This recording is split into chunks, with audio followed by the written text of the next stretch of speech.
We are on camera. Today is August 16th, 2019. We're at the Atlanta History Center in Atlanta, Georgia. My name is Joe Bruckner. I'm a volunteer at the History Center. And with me today is also Tony Hilliard, who's also a volunteer, and Sue Verhoff, who is the Director of Oral History and Genealogy at the History Center. And we're very honored to have with us today Mr. Neil Mesler. Mr. Mesler is a veteran of both Korea, Vietnam, and the Cold War. He spent approximately 20 years in the service, and he's here to tell us about his military service and also about his life. This is in connection with the Library of Congress Veterans History Project. And Mr. Mesler, we want to really thank you for coming in, and we're looking forward to hearing about your military experiences and your life. Okay, thank you very much. Would you give us your full name and the city and state where you were born? Yes, I will. My name is Neil Mesler, M-E-S-L-E-R. I was born in Kirkwood, Missouri, which is now a probably close-in suburb. Back then it was kind of a rural suburb of St. Louis. Okay. And when were you born? What was your date? I was born March the 3rd, 1933, so that gives me 3-3-33. My mother did that because she knew I would have a bad memory someday, and she wanted me to be able to remember my birthday. So. You had a smart mother. Where do you currently live? I live at, we just recently moved to the orchards at Crabapple. Okay. You want the address, you mean? No, we don't need the address. Okay. You don't need the address. Tell us a little bit about your upbringing, please. Well, as I said, I was born in a suburb of St. Louis. Grew up there. My father left us when I was about 7 years old, I guess. My mother and two brothers were the remaining family. My brother Roger joined the Navy before Pearl Harbor in the summer of 1941. And ultimately became a 30-year man, a submariner all the way. My oldest brother was a B-17 navigator with 8th Air Force, 38 missions over Nazi-occupied Europe. I went to the grade school and high school right there in our hometown. Graduated in 1951. Enlisted in the Air Force at age 18. And that, I guess it was probably in November or December of '51, I don't remember exactly. Went off to basic training like everybody else did. Had no idea would ever get a chance to fly. In a basic interview, when they ask you what you want to do in the Air Force, I said I wanted to fly, and I said I don't care what it was, gunner, radio operator, whatever. And the interviewer said, well, why don't you go to pilot training? And I said, because I don't have 2 years of college. And he said, you don't need 2 years of college. If you can pass a test, you can go. Well, that was an interesting interlude because this is one of those situations where you meet somebody for about 10 minutes. You've never seen them before. You'll never see them again in your life. But they just changed the whole course of your life in that 10-minute interview. So I did go off to training. I never got a chance to get to pilot training. That's a long story that I won't go into. Ultimately was graduated as a navigator. Served as a navigator in Korea in an RB-26 outfit. Came back from Korea. What is an RB? Well, we were flying electronic. We didn't know what it was at that time. It was so new, we didn't really have a name for it. We called it electronic countermeasures. But it was really electronic intelligence gathering is what it was. And we flew up and down the east and west coast of North Korea, listening to their radio transmissions, logging the frequencies of their radars and trying to pinpoint their radars, et cetera, et cetera. So the B-26 itself was originally designed as an attack bomber during the Second World War and carried an attack designation. It was an A-26.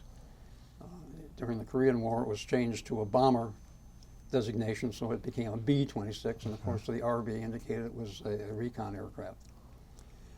Came back from Korea and wound up going into the Strategic Air Command in 1955. Spent 3 years in B-47s, 10 years in B-52s.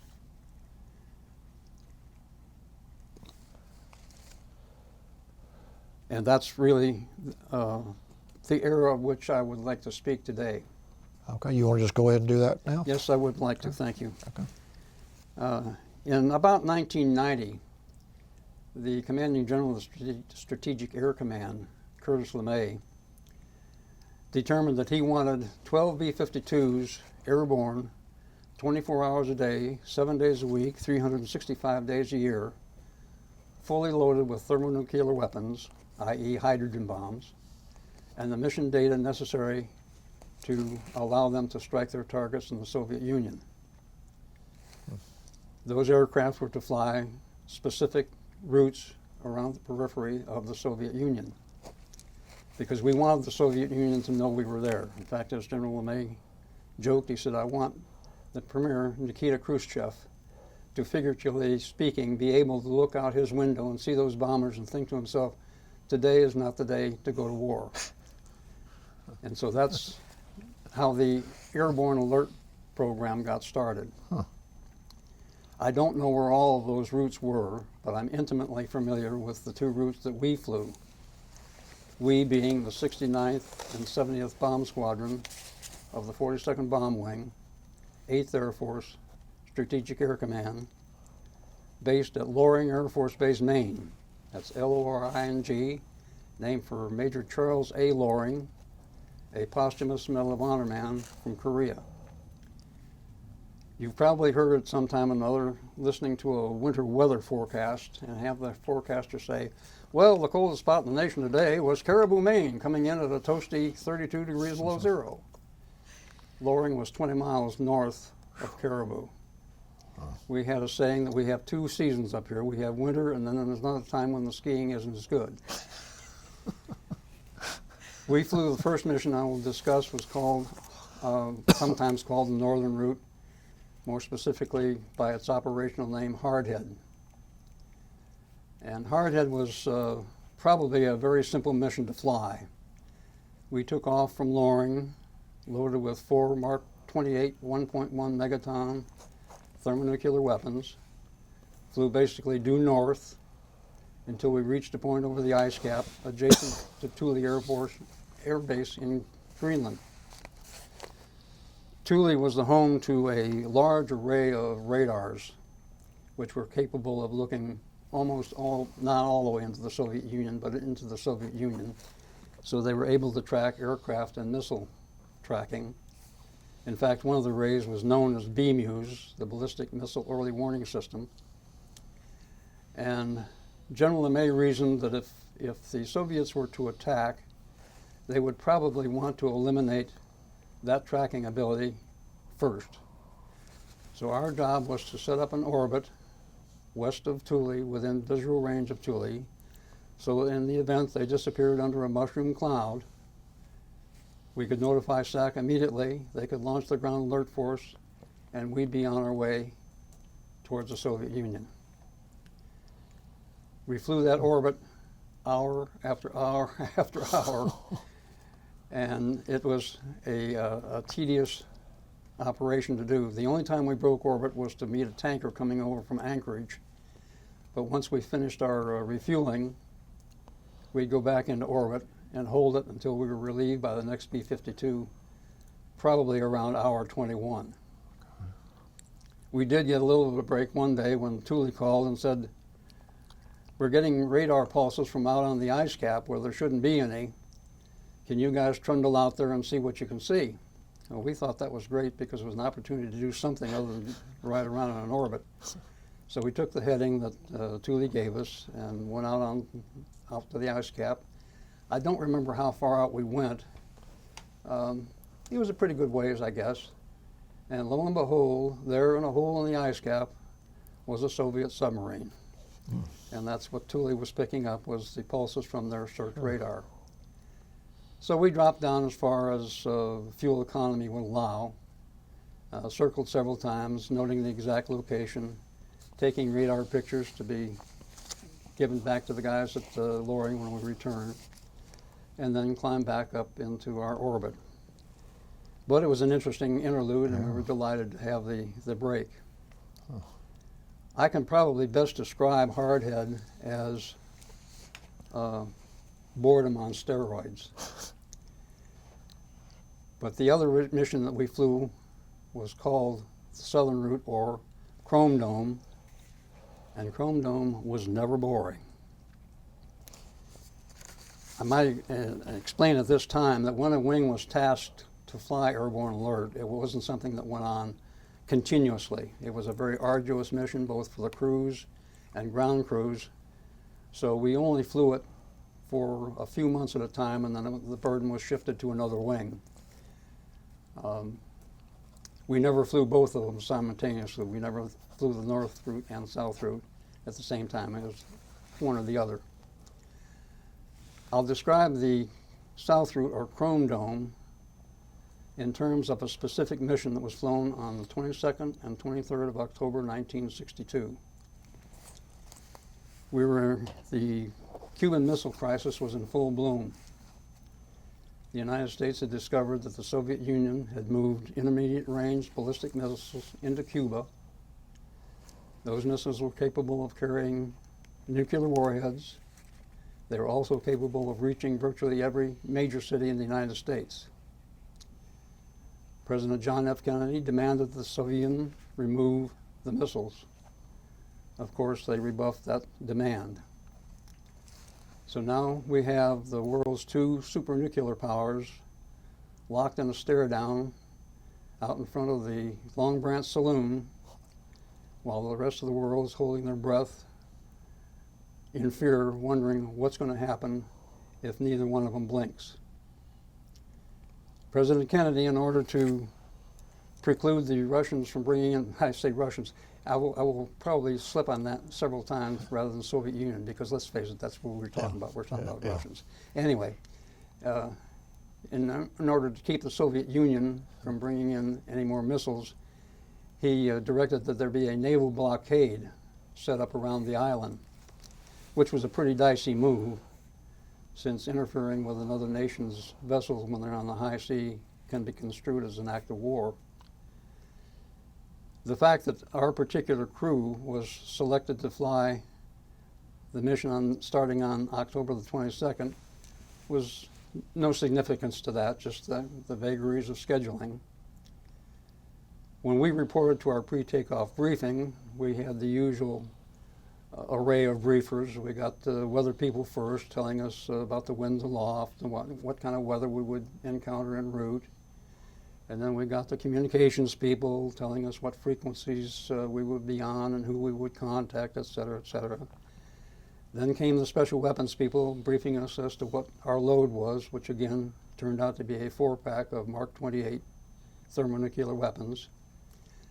And then came the intelligence briefing, and the intelligence briefer was almost giddy as he told us that, well, it's almost a certainty that the U.S. and Soviet ships will make their first contact sometime during your flight. Nobody knows what's going to happen. If there are shots fired, all bets are off. It could go anywhere.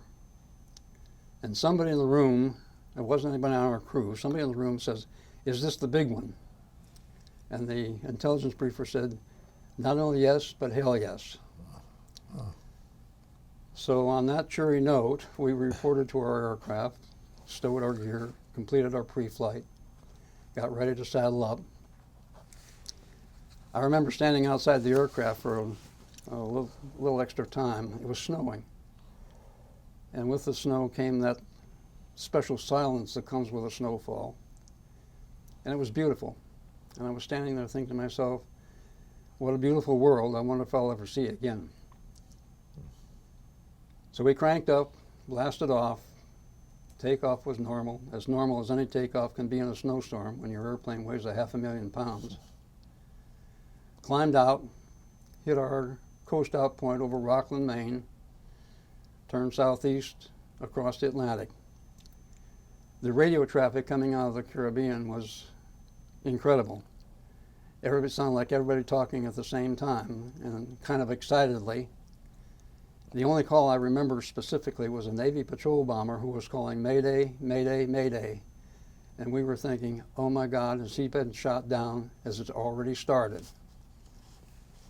But then as we got further out over the Atlantic and the distance increased, we couldn't pick up that radio traffic any longer, and things got pretty quiet. We made our position reports to Air Traffic Control at Prestwick, Scotland. And about midway across the Atlantic, we came across an ocean station vessel.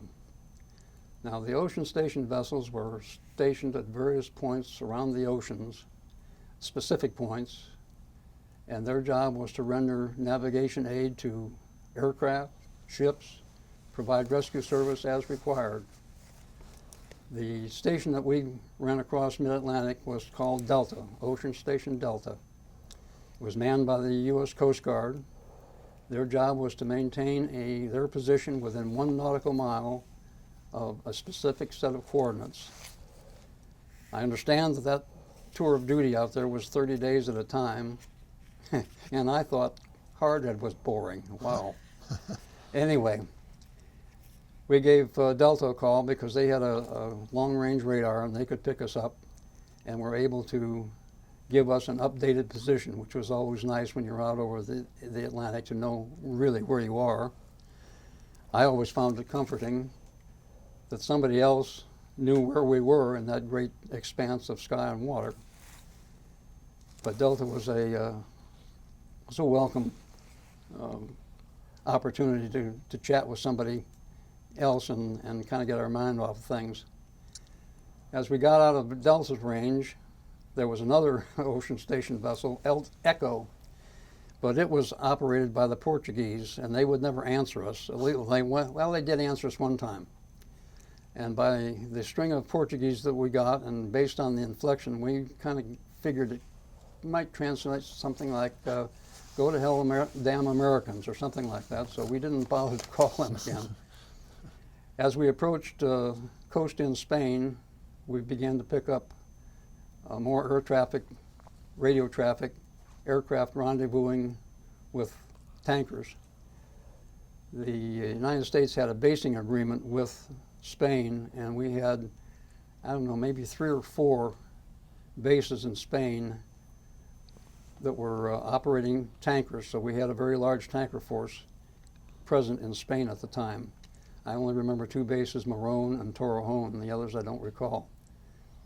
So we rendezvoused with our 2 tankers, took a maximum offload of fuel, and we dropped off the tankers before coasting out on the east coast of Spain, heading out over the Mediterranean. Since we took off from Loring at night, we were treated to a gorgeous sunrise over the Mediterranean, something to be seen for sure. We continued east until we finally reached a point just west of the western tip of Sicily and turned right at that time, heading virtually due south. That took us down past the island of Malta. And as soon as we came within Malta's radar range, they would start calling unidentified aircraft 75 miles northwest of Malta, say your aircraft type and call sign. Of course, we ignored them because they didn't need that information. But that didn't dissuade them from continuing to call. We passed out of their radar range and got down to just about to the coast of Libya and turned left for a short distance, then turned left again, going back to the same coordinates off the west tip of Sicily. This, of course, brought us back up past Malta, this time on the east side, more radio calls. As we reached the coordinates at the tip of Sicily, we turned back and repeated that same loop down to Libya, back up to Sicily. Third time back at Sicily, we turned left, westward, back out over the Mediterranean to reach the south coast of Spain and rendezvous with our final tanker. We finished our refueling before hitting Gibraltar. Once over Gibraltar, we turned back out over the Atlantic, heading northwest for home. We had had no information as to what was going on in the world at this point. We had no idea what had transpired as far as the contact between the Soviet and U.S. vessels were concerned. About mid-Atlantic, we hit Ocean Station Delta again. Chatted with them, about the time we passed them, we hit what was called the no-go line. This was the point at which we no longer had sufficient fuel to turn around and go back and strike our targets. So we had transmissions from Prestwick, Scotland, Ocean Station Delta, from our tankers. The one transmission we didn't receive, Deo Gracias, would have started, Sky King, this is top kick, with Noah's Ark traffic, do not answer, break. Those very words would have preceded a coded message that, had we received it under those circumstances, almost certainly would have contained the go code to go back and strike the targets. Thank God that didn't happen. Ironically, as we hit the no-go line, the gunner requested permission to test fire the guns. We didn't fire on the way up because we were saving ammunition. And wouldn't you know, they didn't work. All the thousands of rounds that we had fired in training, and the one time that we might really have had to use them, and they didn't work. But in a missile environment, I'm not sure that those guns would have been of much use to us anyway. But you know, psychologically, you hate to think that you are totally defenseless. Yeah. So we continued on, landing back at Loring, probably on time, mission flight plan to 24 hours. And that's probably about what it ran. The longest one I ever flew was 25 hours and 50 minutes. So there we were an airborne alert sortie back on the ground, safe and sound. Tragically, not all airborne sorties landed the same way. The first accident I would like to tell you about was involved on the Chrome Dome route. I don't remember the base of origin of the B-52. He had completed about 85% of his mission.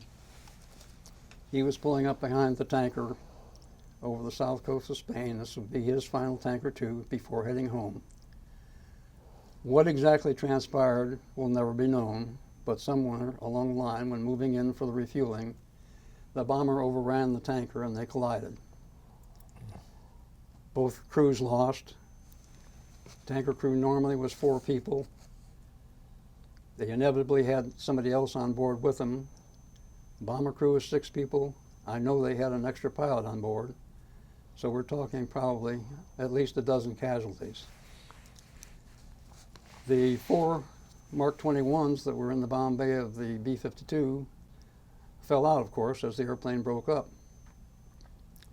The wreckage, and a lot of the wreckage, and 3 of the bombs landed in fairly close proximity to a small Spanish village called Palomares, from which the accident eventually took its name, the Palomares accident. The 4th bomb went into the sea. The bombs that landed on ground, of course, were fairly readily recovered. However, believe that the U.S. spent almost a year removing contaminated soil, which was shipped back to the United States and is stored at the nuclear facility at Aiken, South Carolina. The other bomb, the 4th bomb, went into the sea. And whereas the first one, the 3 were really recovered, not so with the one that went into the sea. It took 2 years and the help of Bob Ballard, the Woods Hole famous oceanographer who found Titanic and Bismarck. It took 2 years and his help to finally locate that bomb and recover it. The next accident I would like to refer to is also happened on a Chrome Dome route. That aircraft was a B-52 out of Seymour Johnson Air Force Base at Goldsboro, North Carolina. He had completed his mission and in fact was over North Carolina getting ready to land when the aircraft suffered a structural failure and broke up in midair. I believe, but I'm not sure, I believe that all crew members safely exited that aircraft. But as he broke up, his weapons also fell out of the bomb bay. He was not carrying a 4-pack of Mark 28s, he was carrying 2 Mark 39s which had a predicted yield of 3.8 megatons. In other words, over 3 times more powerful than a Mark 28. The first bomb fell free fall, which is pretty obvious. It buried itself in the loamy soil along the coast of Carolina. The second bomb went para-retarded. And to explain that, we had 2 delivery methods for nuclear weapons at that particular time. If they were dropped from high altitude, they would be dropped free fall, just gravity free fall. If released at low level, they were dropped with a parachute to retard the descent of the bomb to allow the delivery aircraft to escape. So it was a very, very large parachute that was attached to the bomb. Why one went free and one went para-retarded, nobody knows. It's just the breaks of the game. But the parachute did its job. It put that bomb down on its nose so gently that it remained vertical. I have seen pictures of that bomb standing there, that monstrous thing standing there with its drogue parachute draped over it. The engineers that built that bomb said that in order for it to go full-scale yield, there were 4 relays that had to be closed in sequence, and that could not happen unless the bomb were intentionally armed. When they got to the bomb and started dismantling it in order to remove it, what they discovered was 3 relays were closed and the 4th was about there. And what that meant was that the United States was that far from the greatest catastrophe to ever just fall on this nation. Wow. At 3.8 megatons, a goodly portion of North and South Carolina coast would have been devastated. I don't think I'm exaggerating at all to say that the casualties probably would have run into the hundreds of thousands. It would have been a disaster of monstrous proportions. Wow. And finally, the last accident I would like to refer to was actually happened on a hardhead mission. The aircraft was out of Plattsburgh Air Force Base in upstate New York. It was a B-52G, call sign Hobo 28. The aircraft was out of Plattsburgh, but the Plattsburgh unit had come over from Loring almost intact several years before, so I knew a lot of the Plattsburgh people. And as far as Hobo 28 was concerned, the aircraft commander, Captain John Howe, had been a co-pilot on our crew at one point at Loring. The co-pilot, Captain Len Svitenko, had arrived at Loring with his twin brother as a newly minted lieutenant. The navigator, and I'm having a senior moment, I can't remember his first name, Captain Chris, had arrived at Loring about the same time I did in 1958. I didn't know the rest of the crew members, nor did I know the staff pilot that was on board. It was not uncommon for a staff pilot to fly those missions because it gave a person who was normally tied to a desk, so to speak, an opportunity to get some flying time. And of course, for that long a mission, it gave the pilot and co-pilot an opportunity to get out of the seat, stretch their legs, use a relief facility, fix the meal, whatever the case happened to be, but it was a good opportunity for them to get a little bit of a break. So that was not uncommon for him to be there. However, his presence was a problem that was yet to be seen. The aircraft took off from Plattsburgh. Again, he was carrying a 4-pack of Mark 28s. I don't know at what point they first discovered that they had a problem, but they had reached their orbit point off of Thule by the time the problem became a real crisis. It was peculiar to the B-52G model and H model. It's a big airplane, but most of it is taken up by fuel and bomb bay.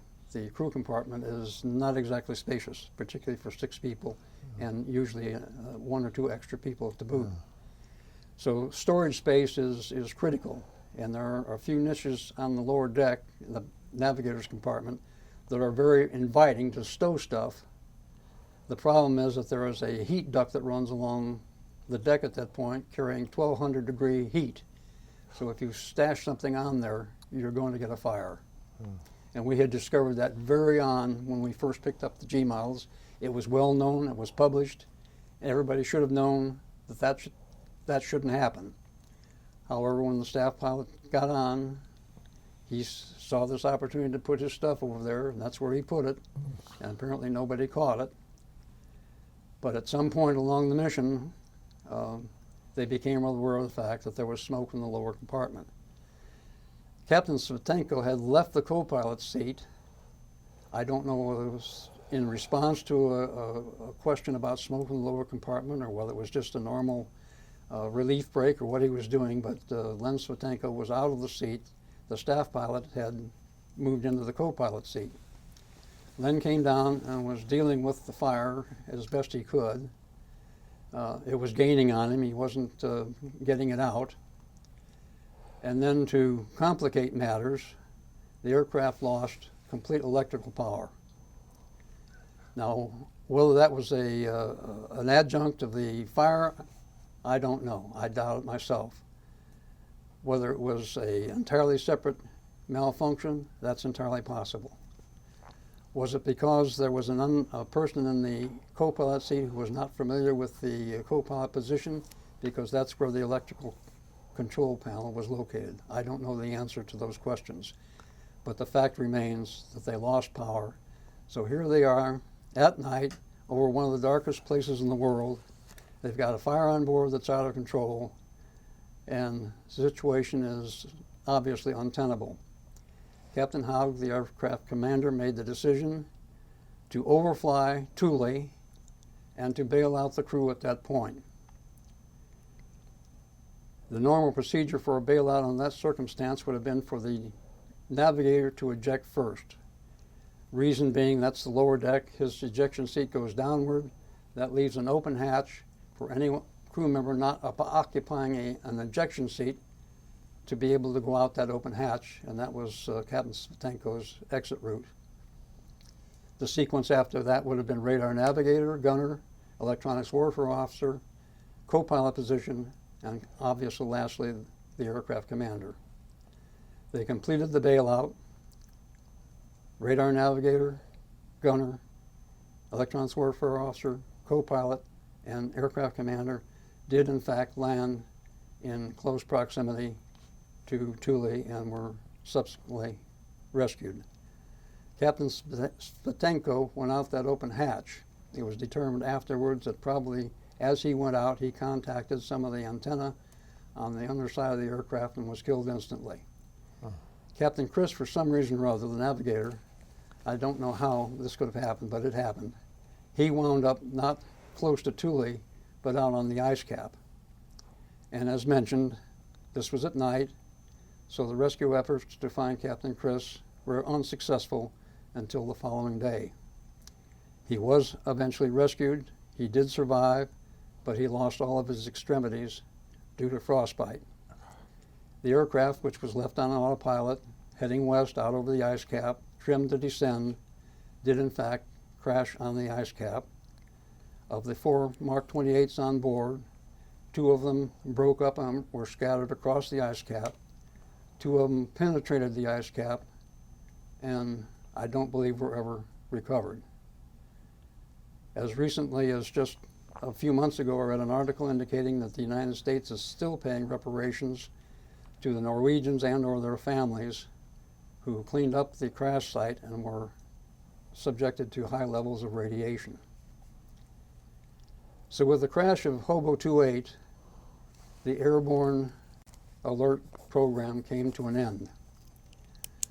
I was in Vietnam at the time, so I never saw or read or heard the official reason for terminating the program. I strongly suspect that one of the unspoken reasons was because of the risk involved. But with the end of the airborne alert program, that was 8 years that we had air crews up there boring holes day after day, hour after hour, ready to strike their targets if so ordered. The motto of the Strategic Air Command was, "Peace is our profession." And for 40 years, they kept that peace.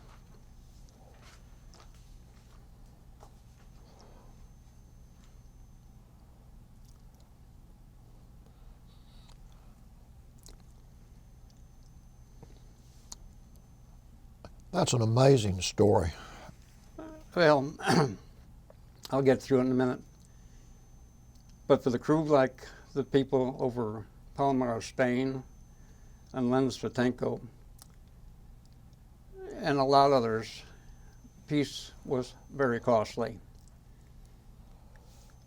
A very little known fact is that during the years of the Cold War with the Soviet Union, the Strategic Air Command suffered the loss of 2,200 air crew killed in the line of duty.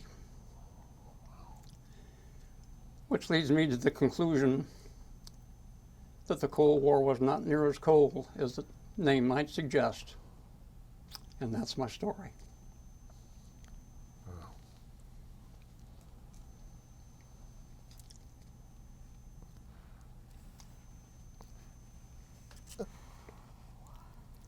Well, I know that had to be emotional for everybody involved because they were your comrades.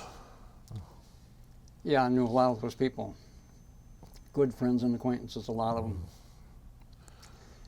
And that's why I feel that they deserve to have their story told as to what they did. Well, it's so good that you've told it and told it in this venue because it will be shared with others. Well, as I said, the plan was to let the Soviets know for sure. Yeah. But that program was never widely publicized in the United States. It was not something, I don't know whether the concern was that maybe the citizenry would not be too crazy about knowing that there were nuclear weapons flying overhead like that, but I don't know what the reason was, but SAC had a reason for doing it, so they did not publicize the fact that the airborne program was going on. But well, and that raises a question that I have that Okay. I was thinking about while you were talking. What kind of press coverage or publicity did these incidents receive? Was it with the accidents? Mm-hmm. I'm sure they did. As I say, I don't think they ever got a great deal of coverage in the United States. I don't know that. I don't think they were covered up per se. I don't know. I just don't remember. Of course, being involved in it at the time, we knew about it, Yeah. but we didn't know whether the citizens down in the community knew about it. I just don't know. If you can answer this, when you completed your mission at the time with incidents like this, were you briefed at all about them and told whether to talk about them or not talk about them, or was there any type of I don't remember specifically being cautioned against saying anything. I don't remember. Okay. I just don't remember that we were ever told to remain mum or anything like that. I just, of course, the thing of it was that particularly with a place like Loring, with its location, we weren't in contact with a whole lot of people. Yeah. I mean, Caribou was a pretty small town, and I don't think many guys went in there and really knew many of the local citizens, and therefore wouldn't have an opportunity to talk to them necessarily about, oh, well, guess what happened, that type of thing. I just don't think it happened that way. I don't know.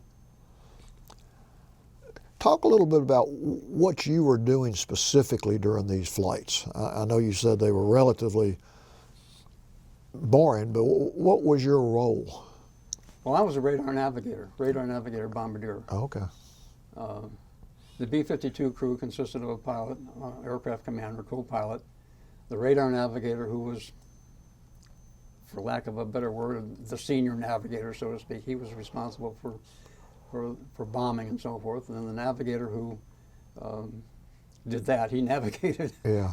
And the electronics warfare officer, of course, was there to try to defend the aircraft against any type of electronic threat, jam missile, sights, that type of thing, and then of course the gunner. The gunner in the G&H model was moved forward into the pressurized compartment. In the B through F model, the gunner was actually located in the tail of the aircraft. But they were moved up into the pressurized compartment in the G&H and ran the gun by radar and a closed-circuit television. Okay. But as far as what was going on during the mission, of course, you're busily trying to keep track of the aircraft, for one thing. You do have to navigate it across the ocean, across an open ocean. Yeah. And of course, once we got into the Mediterranean, we wanted to make sure that we weren't overflying any other national territory. Stayed out over the Mediterranean, and rendezvousing with the tanker. Of course, rendezvousing was again, that was the radar navigator's responsibility, to be able to pick up that aircraft, find it, and get behind it, and so the pilots could get the fuel.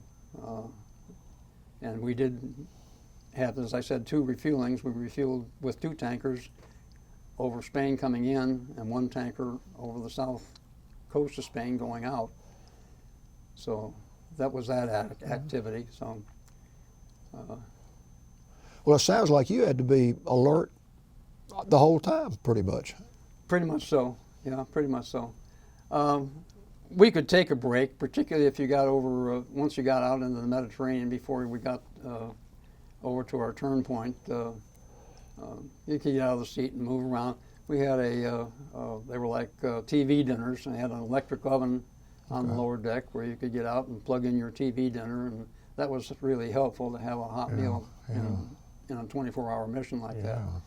But I don't remember. I think I went upstairs one time. There was an area under some amplifiers where you could get on the deck and slide under and possibly go to sleep. I tried it one time, and it never worked for me. So I pretty much stayed in the seat the whole time we were airborne. It was some of the, like I say, it was never boring. There was a period of time right after the mission I'm talking about when it was decided that we should fly a 2-ship cell on Chrome Dome rather than just a single aircraft. So our pre-takeoff briefing, intelligence people said, well, there's been some unidentified fighter activity in the Mediterranean. We don't know who they are. We don't know what they're up to. We don't know why they're there. So if you run into the situation, be on your toes, know that anything might happen. So we hit our tankers over Spain. The other crew, and I don't remember who they were. I was on board this airplane as an extra person, which really I was not terribly happy about. But I was a flight evaluator, and the navigator on this crew needed to have a procedure evaluated. The equipment that he needed to be evaluated on was only being used on the airborne alert missions, so the only way I could do it was to fly the mission with him. So I was the extra body on board. Flying with a crew, the aircraft commander was Gordon Wooten, radar navigator was Dick Kimball, and the gunner was Sergeant Ganser. The other crew I don't remember, other than the fact that they had a brand new young co-pilot on board who had a soprano voice. He sounded like a teenage girl on the radio. So we came off the 2 tankers, and we're heading out over the Mediterranean, and the next thing we hear is old screechy voice, "We're going down, we're going down, we're going down." And about the same time, Sergeant Ganser says, "I've got a bogey at 6 o'clock. And Gordon says, "Well, what's he doing back there?" He said, "I don't know." He says, "He's just sitting back there." Of course, the first thought we have is that's what's happened to this other aircraft. They've been shot down. Yeah. And so Gordon says, "Well, okay, if he breaks the range gate, open fire on him." Well, a few minutes later, the aircraft commander from the other aircraft gets on the horn. He says, "Okay, we're under control now. We're under control. We'll be back in formation in a little while." Well, it turned out what happened was the inexperienced co-pilot, the co-pilot was responsible for fuel transfer. So when we were refueling, the co-pilot directed the fuel into the appropriate tanks. If you ran it in the wrong tank, you could throw the airplane center of gravity out of whack real quick. And apparently that's what he had done, and they stalled out. We didn't know it until after it was over, but they actually fell out 10,000 feet before they recovered the aircraft. But the fact was, like I say, the impression was that they may have been shot down, because that's all we heard was, we're going down, we're going down, we're going down. And of course, then this fighter shows up behind us, and like I say, Gordon Boone told Sergeant Gans, he said, well, he breaks the range gate, open fire. Well, then, like I say, the other aircraft come in. Oh, we got a hold of it now. We're okay. We'll be back in formation shortly. Well, as we found out later, much later, what was going on was the United States had given the French one or more, I don't know, aerial tankers, which they didn't have. They didn't have any long-range bombers, so the only aircraft that they were using the tankers for to refuel were their fighters. We had sent some instructor crews, or offered to send some instructor crews over there to teach them how to do this. But being the French, and proud, and stubborn, they refused the instructors. And apparently what they had done was they had run their fighter pilots up there to watch us refuel, as if you could learn how to refuel by watching it. And that's where the fighters were coming from, and that's what they were doing, and why they were there right after we came off the tankers. So you can imagine the hoopla that would have happened had that fighter come in a little bit closer and Ganser had blown him out of the air. A French fighter shot down by an American bomber carrying H-bombs over the Mediterranean. The press would have had a field day with that. Had a few headlines out of that one. Pardon me? Had a few headlines in the paper Yeah, out of that. That probably would have gotten some attention. Yes, it would. Yes, it would. So, as I say, Kronbohm was never boring. There was always something happening that you weren't expecting and didn't want. So, anyway, that's my story. I just. Well, before we move on to anything else, since this is so significant, I want to give Sue or Tony a chance. Do you have any questions about what? I do. Do you, Tony? No. Okay. I just have a couple of questions. Yes. When you mentioned the trip that you took on the 22nd, 23rd October, Yes.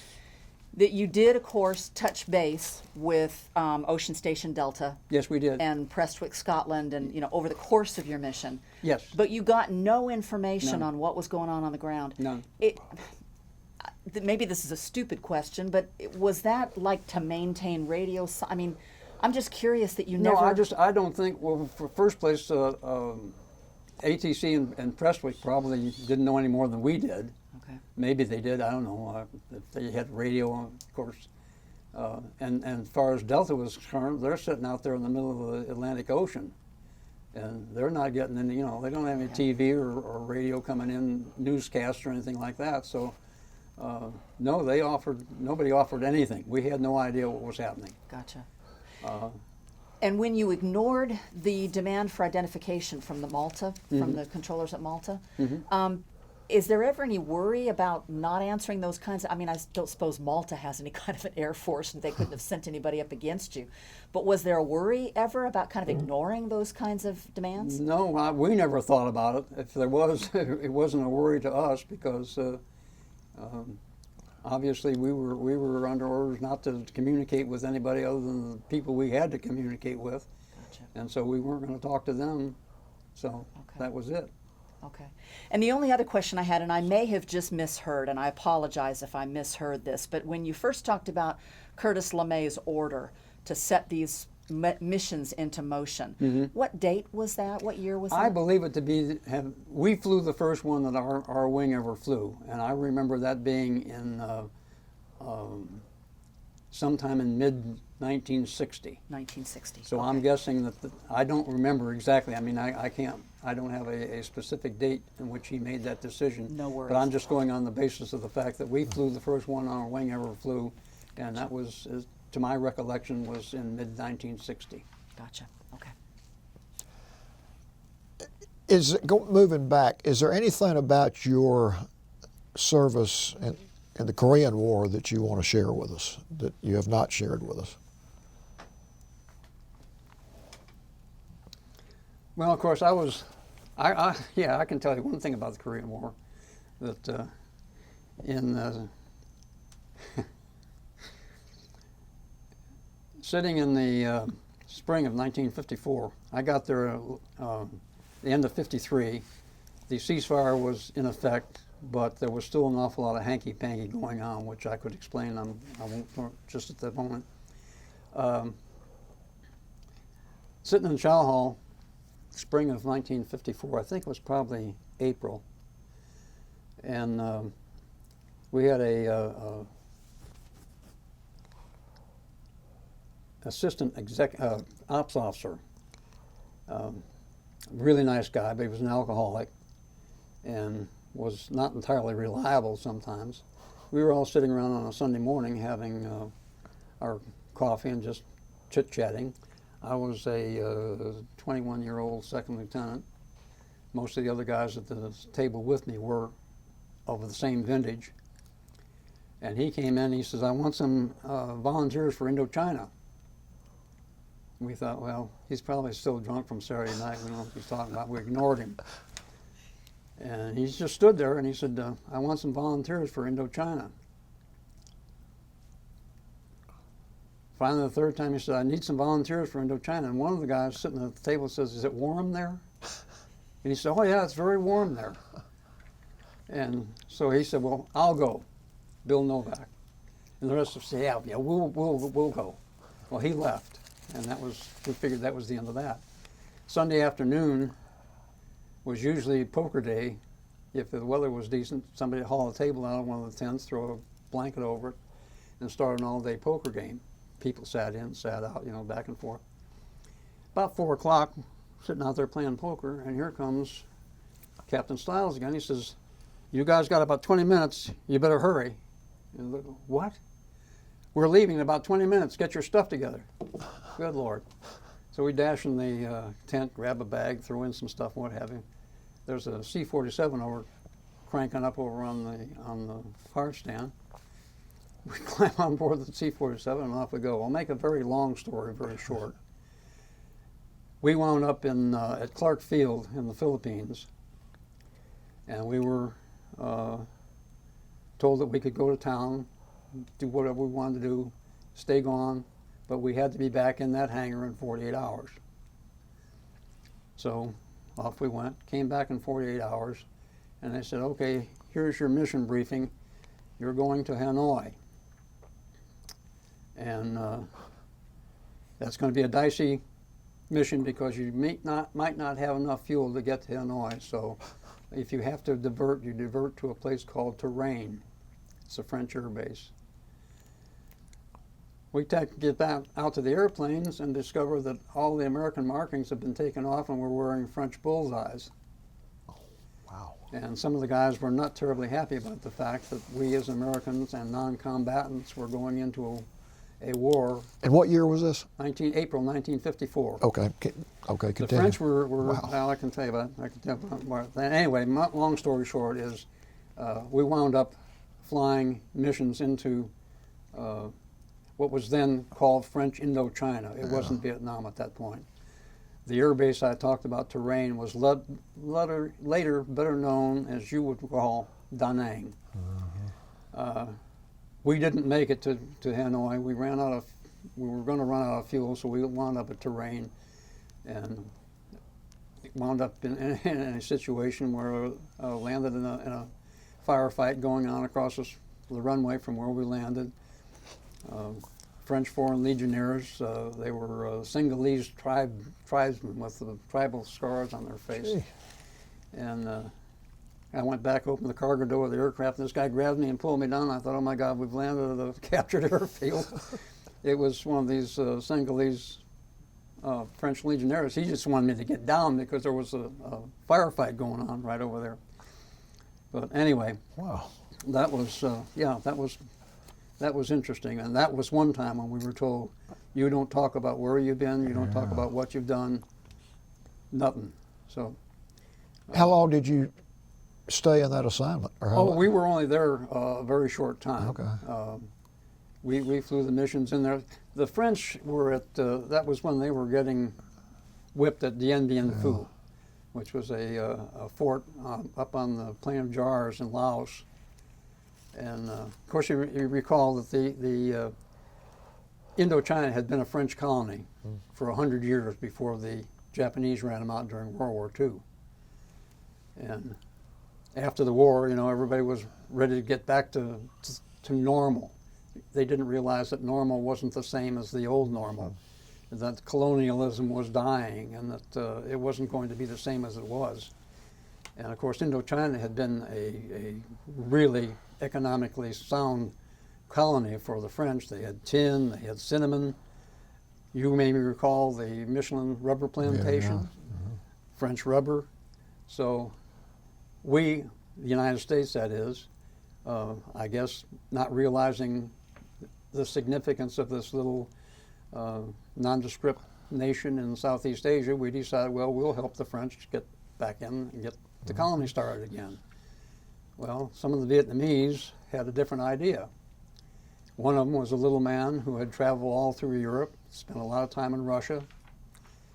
His real name is lost in history, at least I don't remember it. He became known as Ho Chi Minh, and he determined that the Vietnam was going to be for the Vietnamese, not for the Japanese, not for the French, not for the Americans, but for the Vietnamese.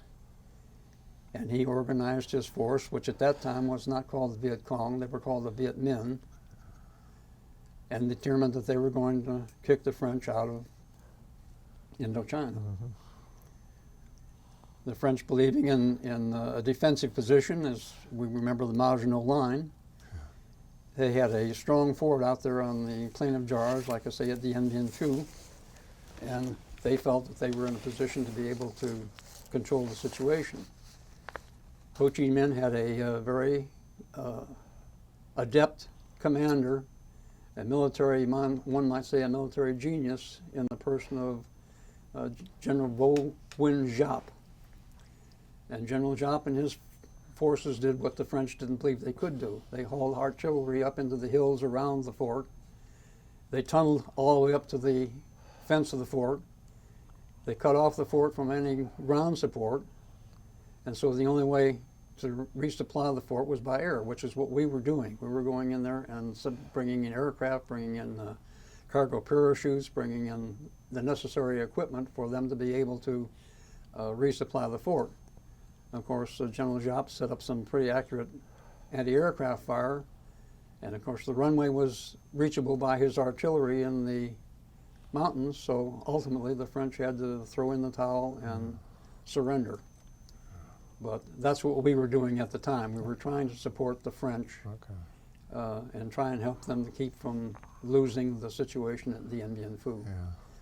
I was told, I didn't meet any of them at the time, but I was told that there were a number of Americans, quote unquote, advisors flying combat missions with the French at that time. I don't know that for sure. I can't say that as a fact. So that was a Korean experience. It wasn't Korean. Yeah. Well, that's pretty fascinating because you don't find many Americans that were involved at this point to that extent during that period. Well, as I said, it was classified. I still have the orders that sent me there. Do you really? And back in the old days, the way ours were set up was it had name, rank, serial number, destination, and on our destination column in that set of orders, classified. And we were under strict instructions. You don't talk about where you've been. You don't talk about what you did. None of it. Forget it. Wow. So. Wow. So what were the circumstances under which you moved from, at the time, French Indochina to your next assignment?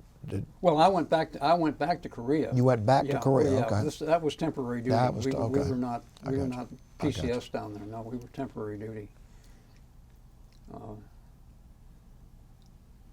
But as I said, the Korean situation, well, a lot of people said, well, the ceasefire took place in mid-summer '53. January 8, I don't remember the date exactly, I think it was the 18th, 1964, we had an RB-45, which was a reconnaissance type aircraft. It was operated by SAC at the time. They flew, it was flying out of Yokota Air Base in Japan. and it had landed at our air base, which was Kimpo, K-14, between Seoul and Incheon, to refuel. He took off that morning. Stood out there, a bunch of us stood out there and watched him take off because we had never seen one before.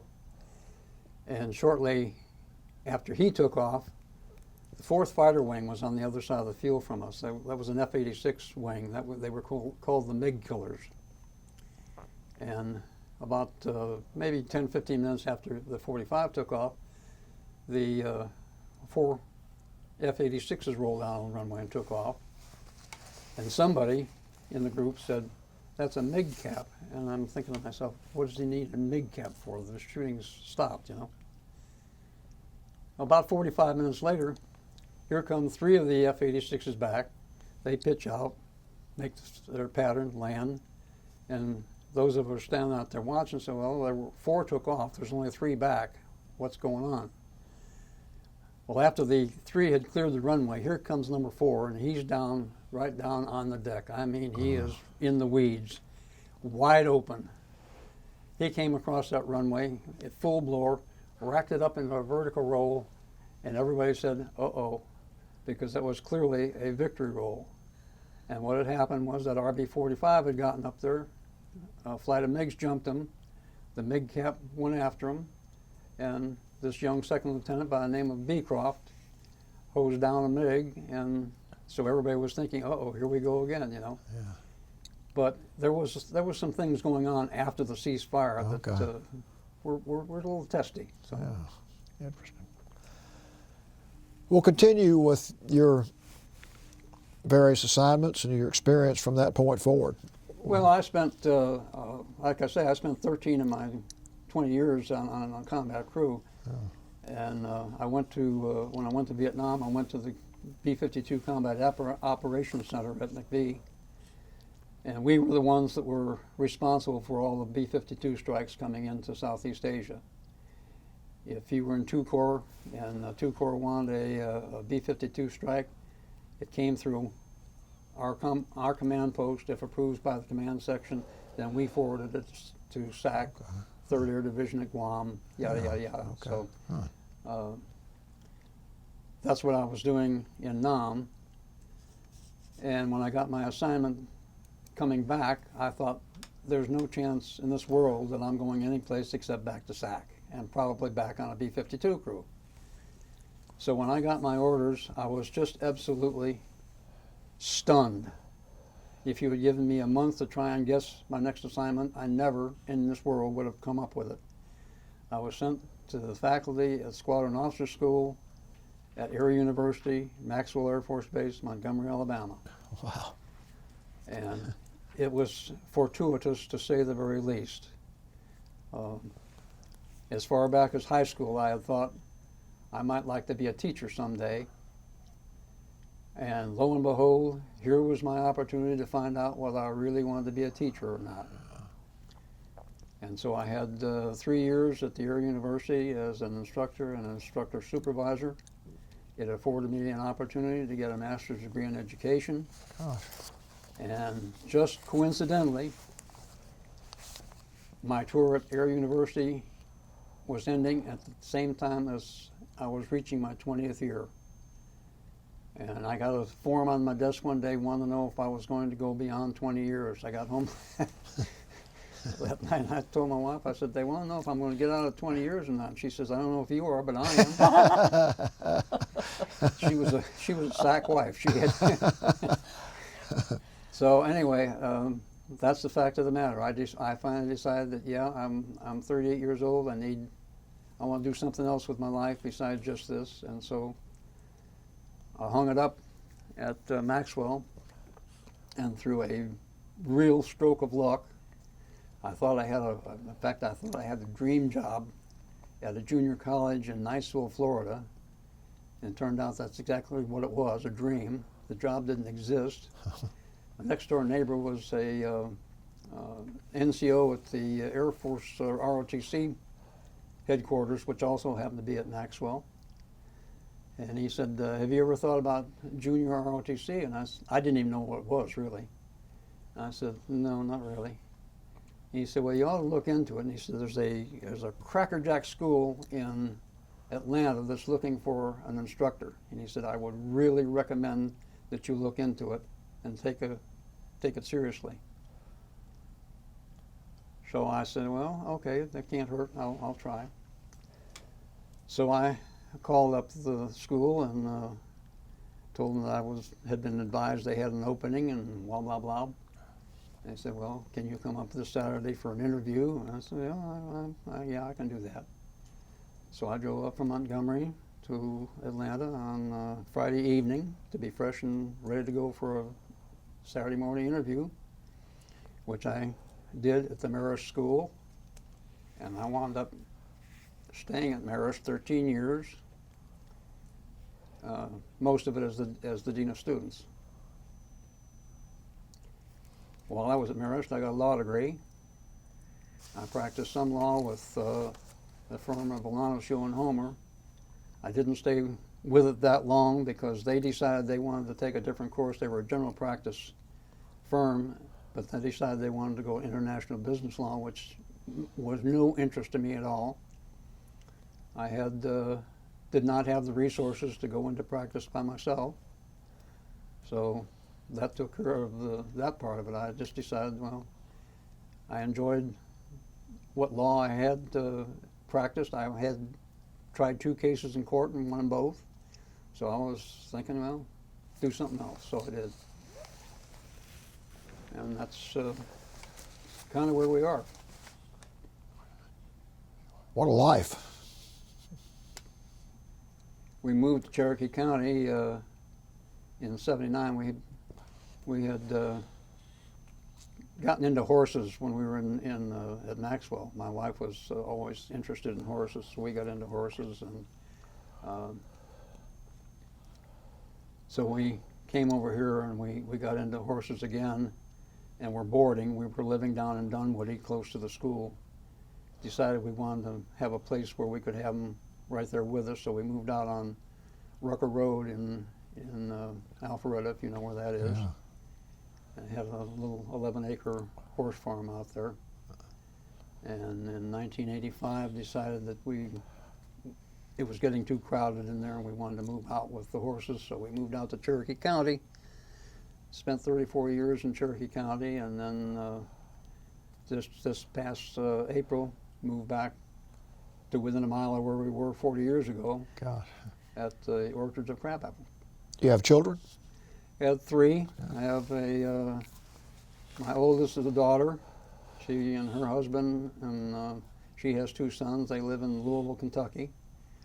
My oldest son is married. He lives in Kansas City. He manages a very large aircraft operation in Kansas City. And my youngest son is he's coming 60 years old. Oh my God. Anyway, he lives in McDonough. He has 3 children. He and his wife both are music teachers. And how long have you and your spouse been married? Be 63 years, 29th of next month. Well, congratulations. Yeah, you bet. Doesn't seem like a day over 100. I want to back way up now and ask you a couple of questions. Okay.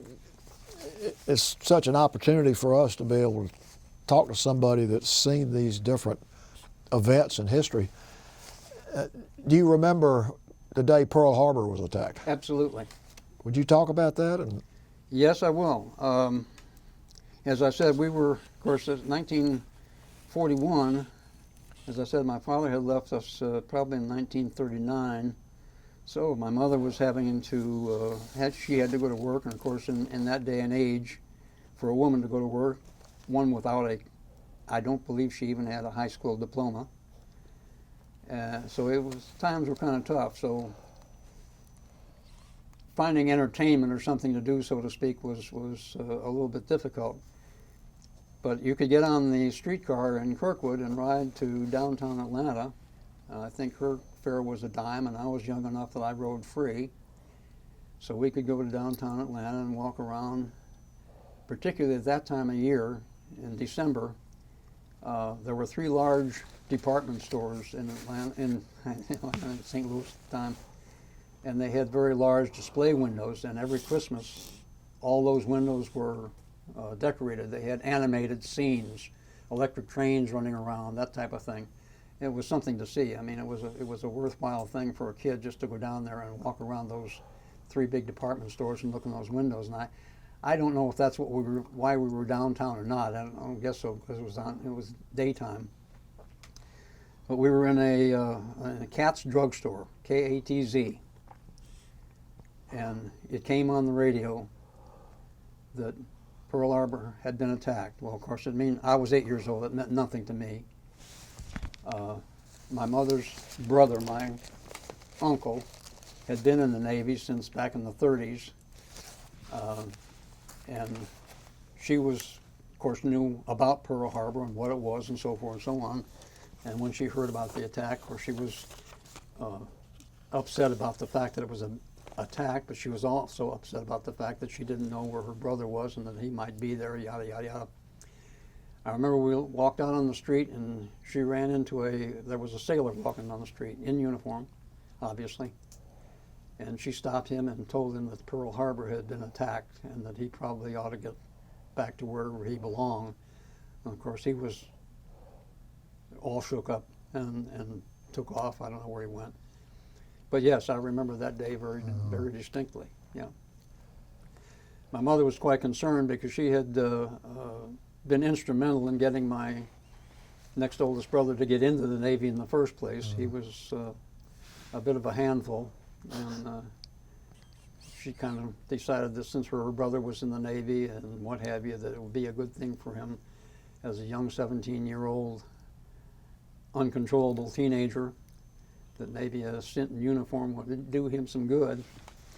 So he enlisted I think it was probably in the spring of 41, I don't remember exactly. But I know she was quite concerned that now that Pearl Harbor had been bombed and we were at war, that she had killed him because she had forced him into the Navy. Yeah. Obviously he was going to be in the service one way or the other. Yeah. That didn't enter her mind at the time. It was just that she had gotten him into the Navy, and now he was going to be in a war. So, yeah, I remember that era. And you had another brother in the military also? Yeah, he flew B-17s, 92nd Bomb Group, 327th Bomb Squadron, Poddington Air Base in Bedfordshire, England. Huh. 38 missions.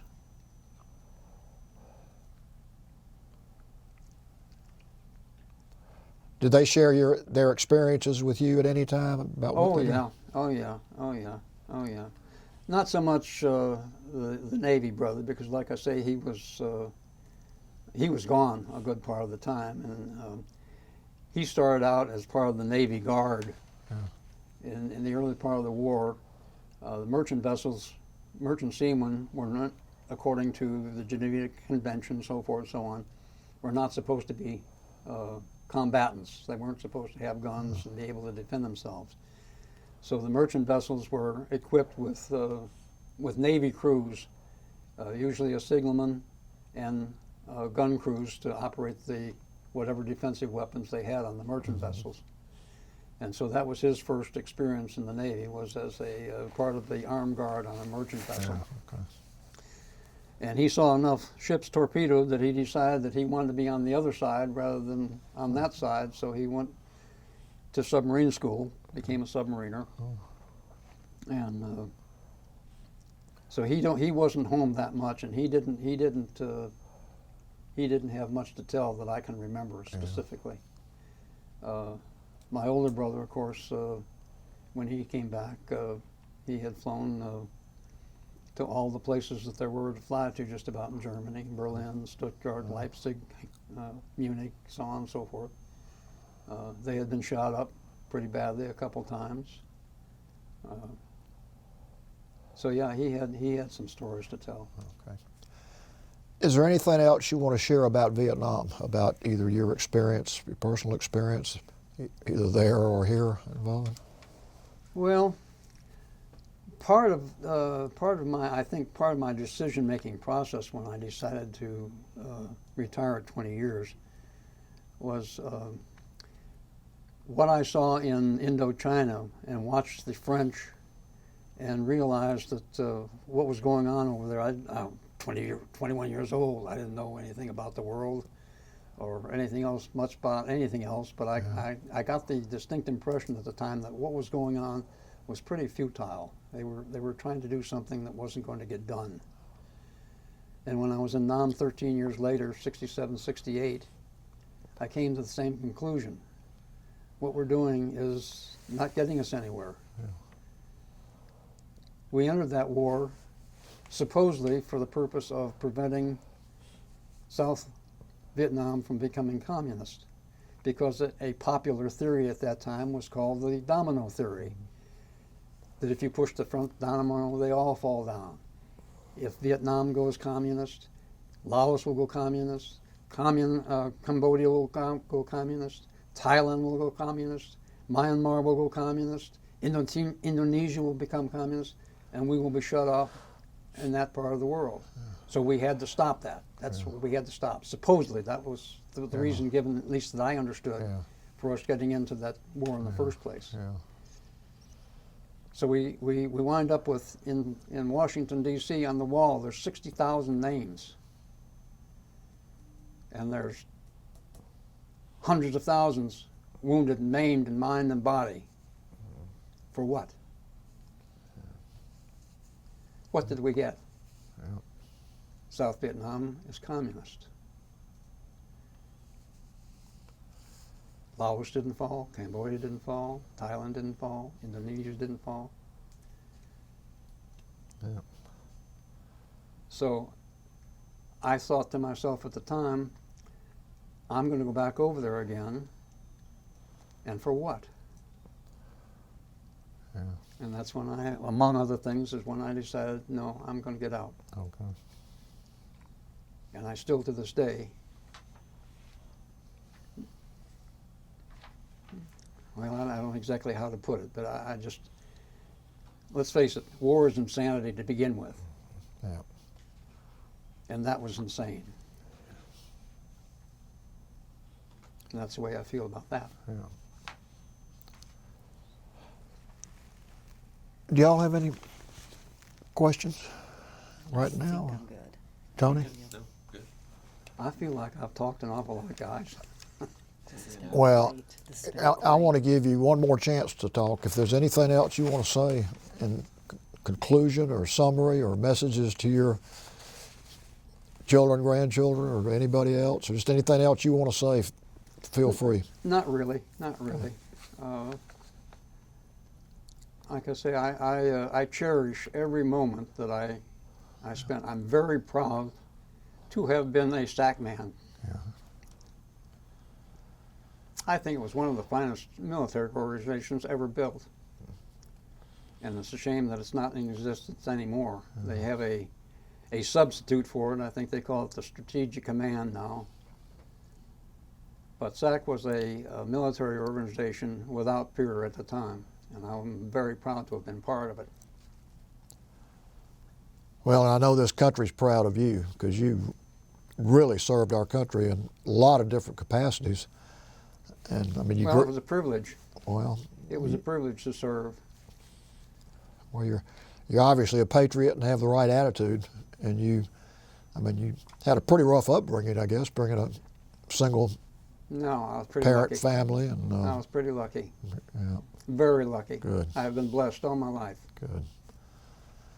Well, I just want to thank you for all you've done. Thank you for sharing your experiences with us. I mean, you obviously. I'm sorry, but I feel like I've talked your arm off. No. This is what this is all about: is you to tell your story. And I believe I saw where you retired as a lieutenant colonel. Is that right? Correct.